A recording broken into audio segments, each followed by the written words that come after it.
नमस्कार दोस्तों, smart study and get success online classes में आपका हार्दिक स्वागत है। मैं मंजू चौधरी हाजिर हूँ आपके सामने फिर से एक नई क्लास के साथ। पिछली क्लास में हमने इंडिया ज्योग्राफी में जो भारत के जो भौतिक प्रदेश है उनका जो उत्तरी हिमालय, उत्तरी पूर्वी पहाड़ियाँ, वो पार्ट पढ़ा था। इस क्लास में हम चर्चा करेंगे उत्तरी भारत के मैदान की और प्रायद्वीपीय पठार की, इनकी क्या विशेषताएं हैं, ये सब इसमें चर्चा करेंगे। उम्मीद है आपको वो क्लास समझ में आई होगी। अगर फिर भी कुछ भी समझ में नहीं आता है तो आप कमेंट करके पूछ सकते हैं। तो आइए चर्चा करते हैं उत्तरी भारत का मैदान। उत्तरी भारत का मैदान देखिए, हमने जब भारत की भूगर्भिक संरचना पढ़ी थी तब हमने चर्चा की थी कि उत्तरी भारत के मैदान का निर्माण कैसे हुआ। हिमालय से जो नदियाँ निकलती है अपने साथ जो अवसाद लाती है और उन अवसादों को वो लाके बिछा देती है, तो उस वजह से किस मैदान का निर्माण हुआ? उत्तर भारत में एक मैदान का निर्माण हुआ, उसे कहते हैं उत्तरी भारत का मैदान। सिंधु, गंगा और ब्रह्मपुत्र नदियों द्वारा बहाकर लाए गए जलोढ़ निक्षेप से निर्मित, किससे निर्मित है ये मैदान? सिंधु, गंगा और ब्रह्मपुत्र नदियों द्वारा बहाकर लाए गए जो जलोढ़, यानी जो हिमालयी नदियां जो जलोढ़ बहाकर लाती है उनसे निर्मित है। पूर्व से पश्चिम लंबाई 3200 किलोमीटर। इसकी पूर्व से पश्चिम लंबाई कितनी है? 3200 किलोमीटर। औसत चौड़ाई कितनी है? 150 से 300 किलोमीटर। जैसे कि भारत के इधर से, मतलब इधर से पूर्व से लेकर पश्चिम तक इसकी चौड़ाई कितनी है? 3200 किलोमीटर। और लंबाई कितनी है? 3200 किलोमीटर। और औसत चौड़ाई कितनी है? 150 से 300 किलोमीटर। और अधिकतम गहराई यानी जलोढ़ निक्षेप की कितनी? 1000 से 2000 मीटर तक। उत्तर से दक्षिण दिशा में मैदान को 3 भागों में बांट सकते हैं। भारत के उत्तर से दक्षिण दिशा में इस मैदान को कितने भागों में बांट सकते हैं? 3 भागों में। कौन कौन से में? भाबर, तराई और जलोढ़ मैदान। फिर जलोढ़ मैदान को 2 भागों में बांटते हैं। कौन कौन से में? खादर और बांगर। देखिए, हमने जब भूगर्भीय संरचना पढ़ी थी तब जाना था कि खादर और बांगर किसे कहते हैं? जो पुरानी हो गई उसे बांगर और जो नई है वो खादर। अब भाबर क्या है? 8 से 10 किलोमीटर चौड़ाई की पतली पट्टी है। कितनी है? 8 से 10 किलोमीटर चौड़ाई की एक पतली पट्टी है, शिवालिक गिरिपाद के समानांतर। किसके? जो शिवालिक है, यानी उधर आ गया वृहद हिमालय, फिर आ गया लघु हिमालय, उसके बाद में आ गया शिवालिक। तो जो भी नदियां निकलेगी वो लास्ट में शिवालिक ही आएगा वहां पे। तो शिवालिक के गिरिपाद, गिरि होता है पर्वत, गिरिपाद यानी पर्वत के नीचे से जो उसका मतलब किनारा होता है उसके समानांतर क्या है? भाबर। भारी जल भार जैसे बड़े शैल एवं गोलाश्म। भारी जल भार जैसे जब जल आता है तो साथ में क्या लाता है? जल भार लाता है। कैसे? बड़े शैल एवं गोलाश्म, बड़े बड़े पत्थर लाता है, बड़े बड़े बहा के। फिर वो धीरे धीरे, मैंने आपको पहले भी समझाया था कि फिर वो लुढ़कते लुढ़कते लुढ़कते लुढ़कते छोटे छोटे परिवर्तित हो जाते हैं और आखिर में अपर्दन होते होते वो बिल्कुल महीन माटी में बदल जाते हैं, जिससे मैदानों का निर्माण होता है। नदियाँ इसमें लुप्त हो जाती है। नदियाँ कैसे लुप्त होती है? मान लो पानी है, पानी बहता है नीचे आंगन पे, अब वहाँ बड़े बड़े पत्थर आके जमा हो जाएंगे तो नदियाँ इसमें यानी दिखती नहीं है, नदियाँ इनके नीचे से बहने लगती है बड़े बड़े पत्थर, तो नदी इसमें क्या हो जाती है? लुप्त हो जाती है। इसके दक्षिण में तराई क्षेत्र, जैसे मान लीजिए ये भाबर है, ये यहाँ भाबर है, इसके नीचे उत्तर में भाबर हो गया, इसके नीचे जो आएगा दक्षिण में वो कौन सा क्षेत्र आ जाएगा? तराई क्षेत्र। तराई क्षेत्र की चौड़ाई कितनी है? 10 से 20 किलोमीटर। लुप्त नदियाँ धरातल पर प्रकट होती है क्योंकि वहाँ पे जो बड़े बड़े जो पत्थर रहते हैं, गोलाश्म रहते हैं, वो वहाँ पे नहीं रहते, तराई का मैदान आ जाता है वहाँ पे। तो यहाँ पे लुप्त नदियाँ क्या होती है? वापस धरातल पर प्रकट होती है क्योंकि नदियाँ वापस दिखती है, निश्चित वाहिकाएं नहीं होती। और जब वो एकदम पानी, जैसे मान लो कि यहाँ पत्थर आ गए बीच में अड्डे, फिर यहाँ आ गए, बीच में जगह रह गई, फिर बीच में जगह रह गई, तो इसकी कोई निश्चित वाहिकाएं नहीं होती, अलग अलग होती है। एक वाहिका यहाँ से निकलेगी, एक इधर से निकलेगी, एक इधर से निकलेगी। अनूप क्षेत्र, क्योंकि यहाँ पे फिर ये दलदली क्षेत्र हो जाएगा, हमेशा वो वो जो वाहिकाएं होती है वो अलग अलग रहती है, नदी की तरह एक जगह से नहीं बहती वहाँ पे, तो ये दलदली क्षेत्र हो जाता है। प्राकृतिक वनस्पति से ढका रहना, ये उपजाऊ क्षेत्र होता है। यह प्रकृति जो प्राकृतिक वनस्पति होती है वो बहुत अच्छी होती है और ये वन्य प्राणियों का घर रहता है। आपको पता है जहाँ पे जितनी प्राकृतिक वनस्पति होगी वन्य प्राणी भी उतने ज़्यादा ही होंगे, क्योंकि अगर हो तो रेगिस्तान में हो, क्योंकि रेगिस्तान में चारा है ही नहीं बेचारों के खाने के लिए, तो कहाँ से होंगे? तो वन्य प्राणियों का घर भाबर 8 से 10 किलोमीटर की चौड़ाई, पतली पट्टी है शिवालिक के गिरिपाद में समानांतर, बाहरी जल भार बड़े शैल एवं गोलाश्म, नदियां इसमें लुप्त हो जाती है और इसके दक्षिण में क्या है, तराई क्षेत्र। अब आपको ऐसे पूछ ले कि तराई के उत्तर में कौन सा क्षेत्र है, तो भाबर। तराई की क्या चौड़ाई है, 10 से 20 किलोमीटर चौड़ाई, लुप्त नदियां वापस धरातल पर प्रकट हो जाती है, निश्चित वाहिकाएं नहीं होती, अलग अलग होती है, अनूप क्षेत्र, प्राकृतिक वनस्पति से ढका रहना और वन्य प्राणियों का घर। उसके बाद में हम बात करते हैं जलोढ़ मैदान की। जलोढ़ मैदान को 2 भागों में बांटा गया है, खादर एवं बांगर, नए मैदान और पुराने मैदान, अपर्दनी और निक्षेपण स्थलाकृतियां। जैसे अब इस जो ये मैदान होते हैं उनमें स्थलाकृतियां पाई जाती है, अपर्दन होने के कारण, निक्षेपण होने के कारण। कौन कौन सी, बालूरोधी का विसर्प, गोखुर झीलें, गाय की खुर की जैसी जो झीलें होती है, मान लो बीच में टीला हो जाता है और उसके इधर से भी पानी निकलता है, इधर से भी पानी निकलता है, उसे बोलते हैं गोखुर झील।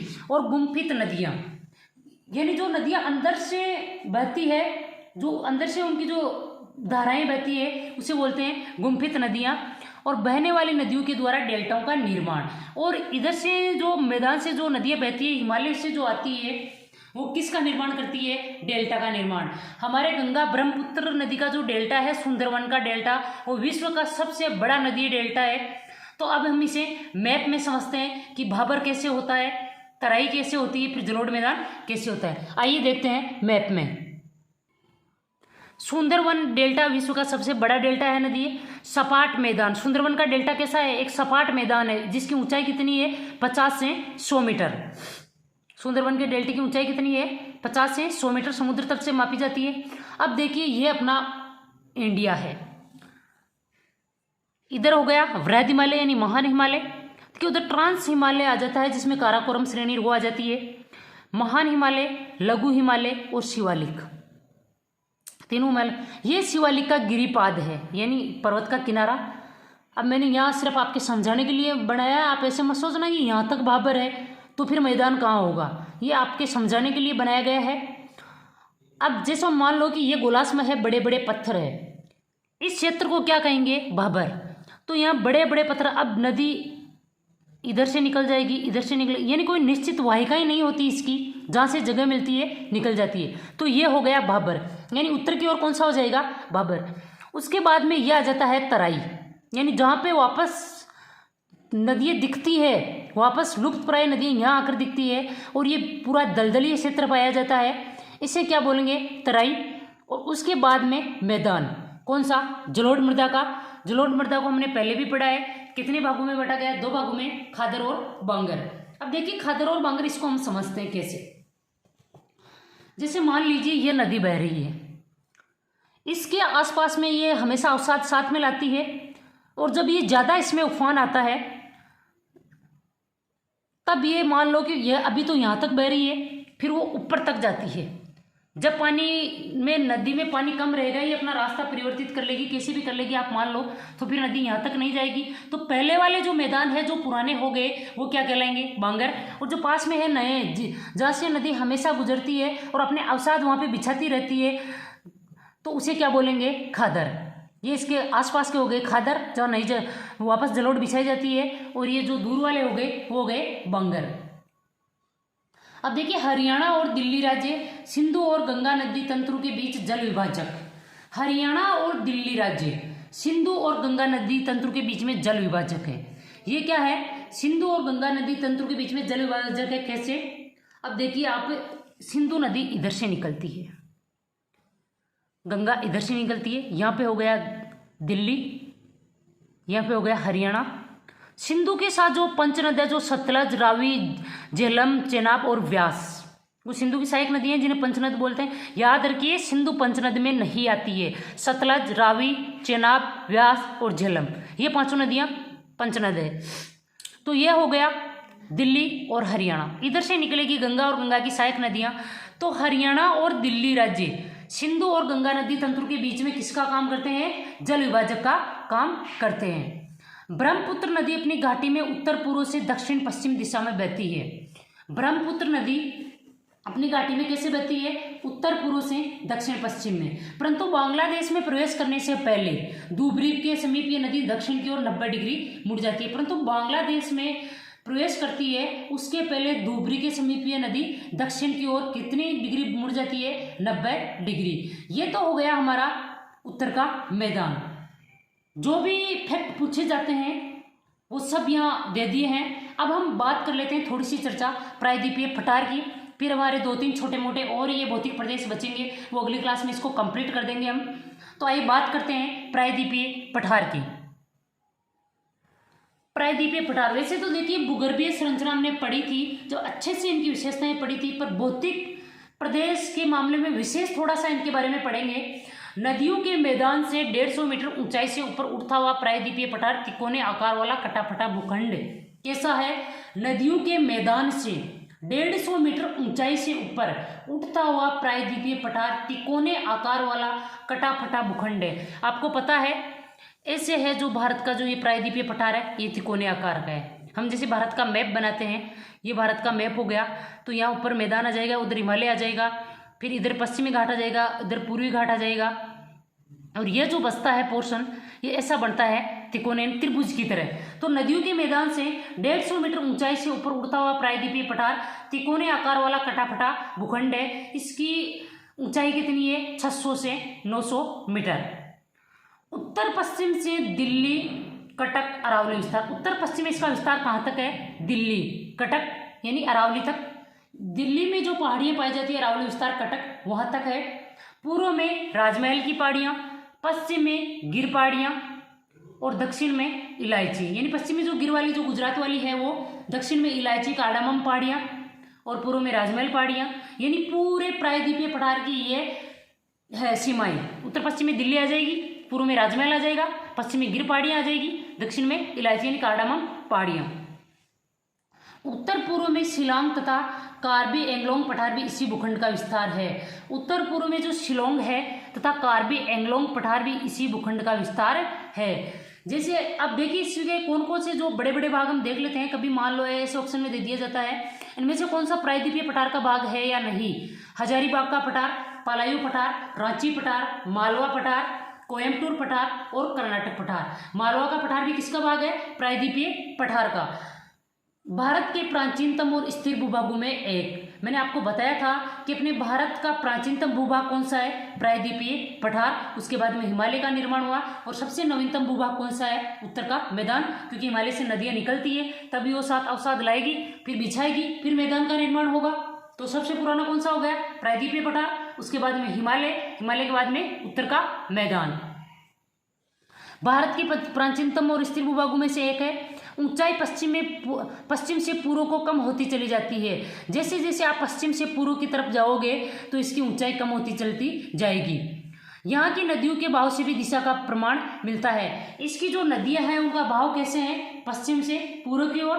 तो यहाँ की जो नदियाँ हैं उनके बहाव से भी इस दिशा का प्रमाण मिलता है कि इसकी ऊंचाई किधर ज़्यादा है और इधर कम है। सॉरी, पूर्व से पश्चिम की ओर, क्योंकि ऊंचाई पूर्व की ओर ज़्यादा हो गई तो पश्चिम की तरफ आएगी वो बह के। मुख्य प्राकृतिक स्थलाकृतियाँ, अब इसमें मुख्य प्राकृतिक स्थलाकृतियाँ कौन कौन सी पाई जाती है? टोर, ब्लॉक पर्वत, भ्रंश घाटियाँ, पर्वत स्कंद, नगन चट्टान संरचना, ये है इसकी मुख्य प्राकृतिक स्थलाकृतियाँ। आपको पूछ सकते हैं ये स्थलाकृतियाँ किस भौतिक प्रदेश में पाई जाती है? टेकरी पहाड़ी श्रृंखलाएं और क्वार्टजाइट भित्तियाँ ये पाई जाती है प्रायद्वीपीय पठार में। तो इम्पोर्टेंट ही ये, हमने हमारे भारत का सबसे प्राचीन भूखंड कौन सा है?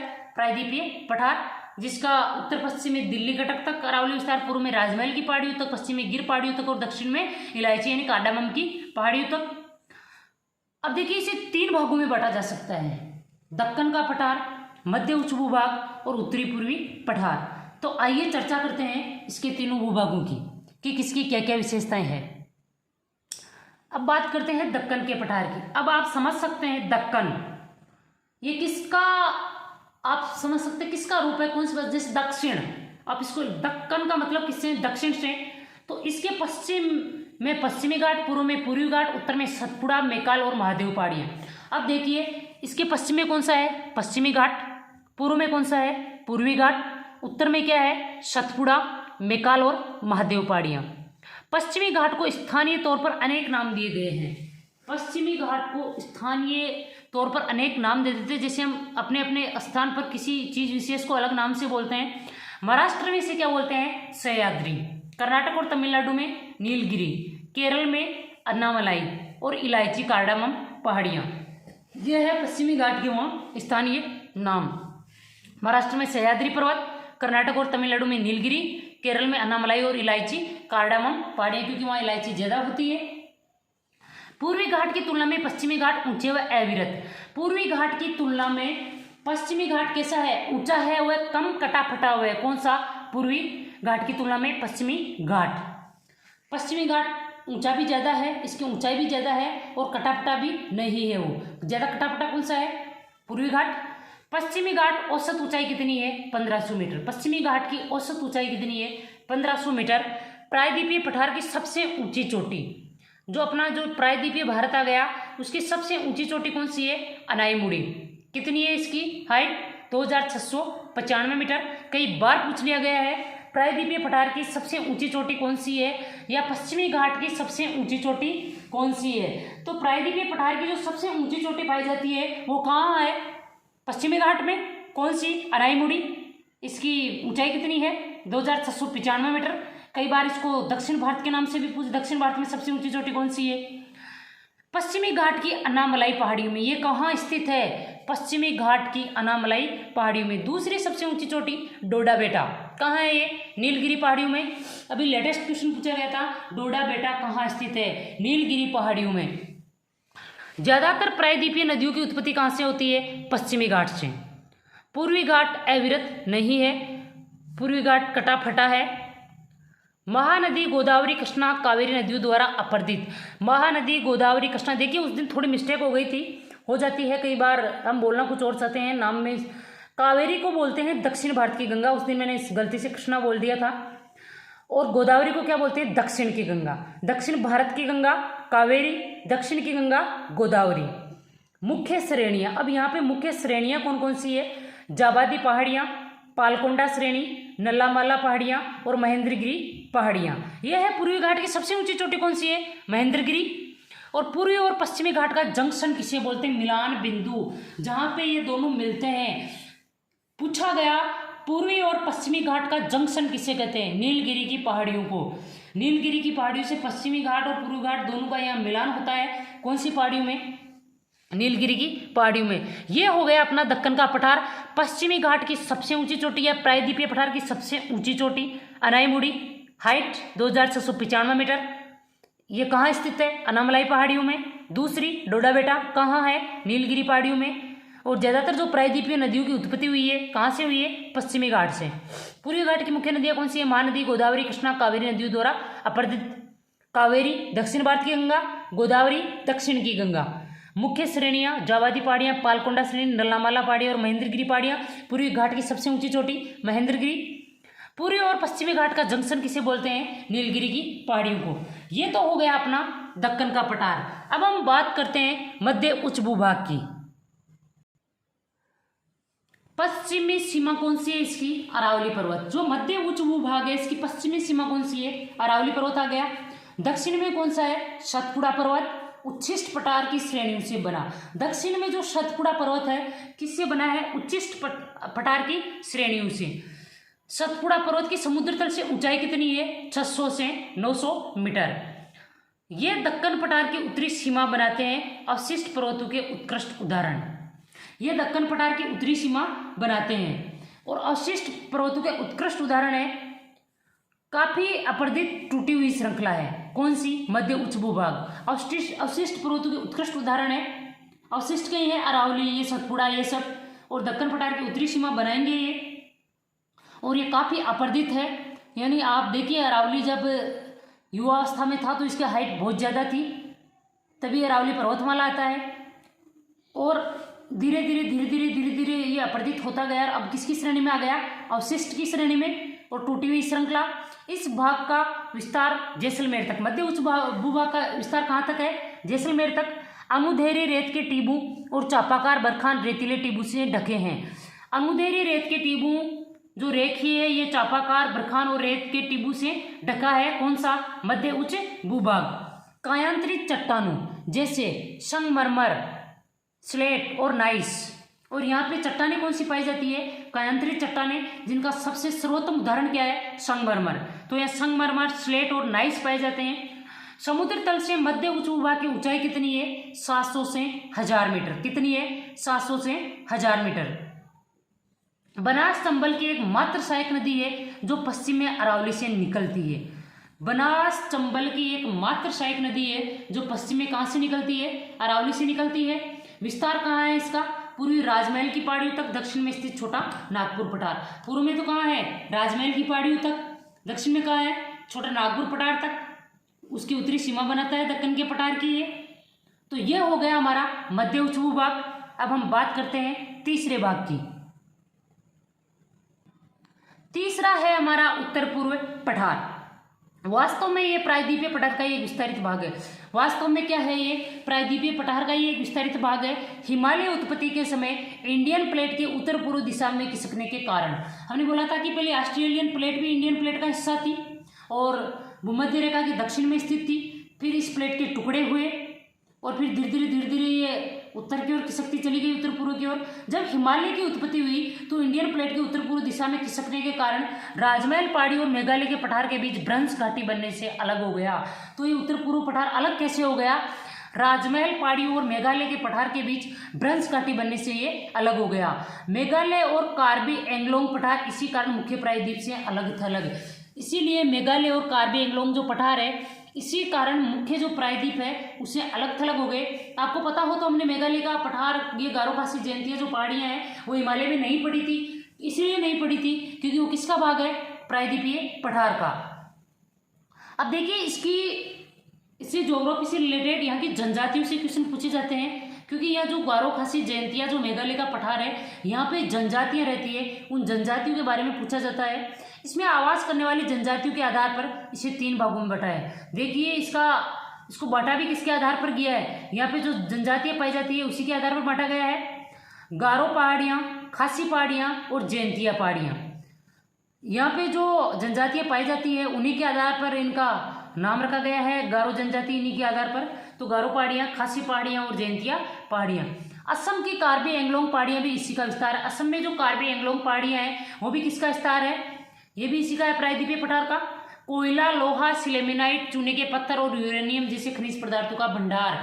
यहाँ पे कौन कौन से खनिज पाए जाते हैं? कोयला, लोहा, सिलेमेनाइट, चूने के पत्थर और यूरेनियम जैसे खनिज पदार्थों का भंडार। अधिकतर वर्षा दक्षिण पश्चिम मानसून से। अधिकतर वर्षा किस मानसून से होती है? यहाँ पे दक्षिण पश्चिम मानसून से। मेघालय का पठार एक अति अपर्दित भूतल है। मेघालय का पठार बहुत ज्यादा अपर्दित हो चुका है। मेघालय का पठार एक अति अपर्दित भूतल है। चेरापूंजी नगन चट्टानों से ढका स्थल है। और चेरापूंजी क्या है? नगन चट्टानों से ढका स्थल है। वनस्पति लगभग नहीं के बराबर है। चेरापूंजी में वनस्पति लगभग नहीं के बराबर है, वहाँ पे केवल चट्टाने हैं, नगन चट्टाने। तो ये था हमारा प्रायद्वीपीय पठार और उत्तरी भारत का मैदान। आप ऐसे मत सोचना पता नहीं इतने फास्ट क्यों बोलते हैं। आप धीरे करके सुन सकते हो अगर आपको ज़्यादा फास्ट लग रहा है तो, क्योंकि एग्जाम टाइम में आपका टाइम खराब बिल्कुल करने का नहीं, सिर्फ ओनली स्टडी पे फोकस करने का। अपने टारगेट पे ध्यान रखो पूरा का पूरा। अगर आपको ज़्यादा तेज लग रहा है आप धीरे करके सुन सकते हैं, अगर आपको धीरे लग रहा है आप स्पीड में लेकर सुन सकते हैं आराम से, कोई दिक्कत नहीं है। एक बार में समझ नहीं आए 2 बार में सुनो, तीसरी बार सुनो। अगर फिर भी आपको समझ में नहीं आ रहा है, अगर आपको कुछ ऐसा लग रहा है डाउटफुल, तो आप कमेंट कर सकते हैं आराम से। आप टेलीग्राम पे पूछ सकते हैं, टेलीग्राम में चैनल में सीधा जो मेरा नाम है वहाँ पे डायरेक्ट आप मैसेज करके पूछ सकते हैं। तो ये थी आज की क्लास, उम्मीद है आपको पसंद आई होगी। क्लास को आप शेयर कीजिए, चैनल को भी शेयर कीजिए, सब्सक्राइब करवाइए। मिलते हैं अगली क्लास में फिर से एक नए टॉपिक के साथ। जय हिंद, जय भारत।